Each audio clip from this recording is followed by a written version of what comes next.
একটা খবর দেখলাম এই মাত্র এখন টেলিভিশনের চ্যানেলে যে যুক্তরাষ্ট্রের ভিসা বন্ডের তালিকায় বাংলাদেশ।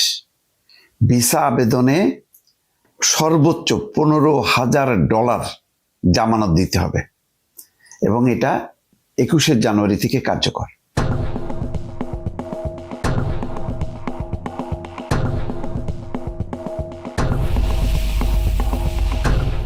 তার মানে বুঝতে পারছেন যে আপনাকে ভিসা দেবে যুক্তরাষ্ট্রের, কিন্তু আপনাকে $15,000 দিতে হবে জামানত হিসাবে।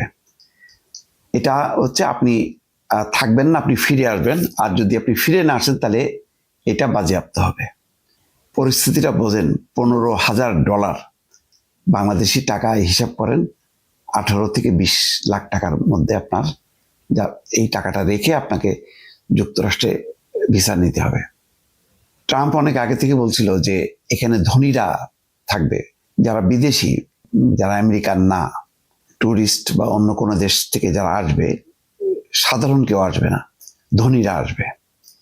তো সেটি কার্যকর করতে যাচ্ছে এবং এটা খুবই একটা অশনি সংকেত। অশনি সংকেত এই কারণে যে যুক্তরাষ্ট্রের এই আচরণটা বা এই নীতিটা আস্তে আস্তে অন্যান্য ধনী দেশও কিন্তু উৎসাহিত হবে। তারাও মনে করবে যে বাহ, ভালোই তো, এইভাবে তো তাহলে ট্যুরিস্ট নিয়ন্ত্রণ করা যায় এবং লাভবান হওয়া যায়। মানে খুবই নির্মম একটা দেশের সাথে আরেকটা দেশের যাতায়াত।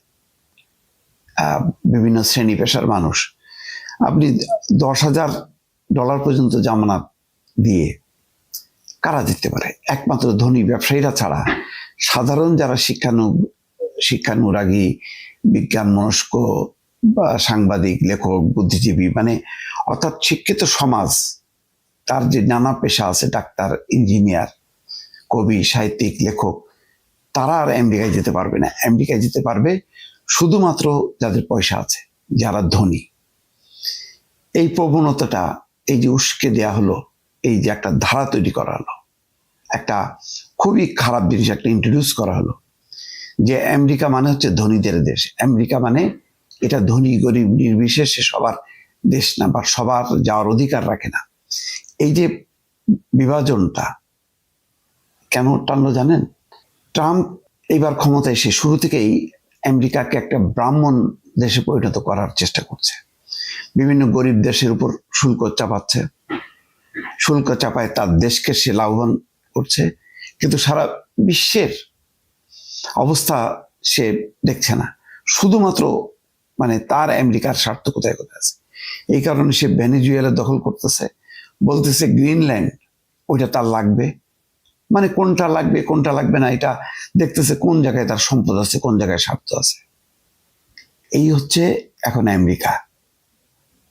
এখন এই দানবকে কে ঠেকাবে? আমেরিকার জনগণ ঠেকাবে নাকি অন্য বিশ্বে ঠেকাবে আমি জানি না, কিন্তু পলিসিটা কত ভয়ঙ্কর।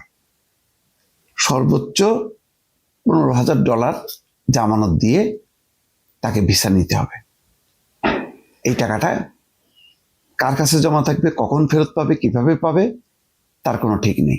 সবচেয়ে বড় কথা হলো যে আপনি মানে 15-20 লাখ টাকা আপনি দেবেন এখানে, মানে ভিজিটের জন্য। আমি একটা ভিজিটের জন্য যাব, আমাকে এই পরিমাণ টাকা দিয়ে আমাকে ভিসা নিতে হবে।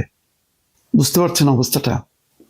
এইটা যদি কানাডা, অস্ট্রেলিয়া সহ উন্নত ইউরোপের দেশগুলো যদি ইন্ট্রোডিউস করে, বিশ্বত উন্নত দেশগুলো গরিব দেশগুলোর জন্য একটা অবরুদ্ধ করে ফেললো। এটা কি ধরনের কাণ্ড আমি বুঝতে পারতেছি না। বাংলাদেশ ছাড়া আর কোন কোন দেশ? এটা কি ইউরোপের সব নাগরিকদের জন্য, আমেরিকার বাইরে সমস্ত দেশগুলোর জন্য? এখনো পরিষ্কার না, কিন্তু বাংলাদেশকে এরা আওতায় আনলো, এটা এখন স্ক্রলে দেখা যাচ্ছে। দর্শক ভালো থাকবেন, আল্লাহ হাফেজ।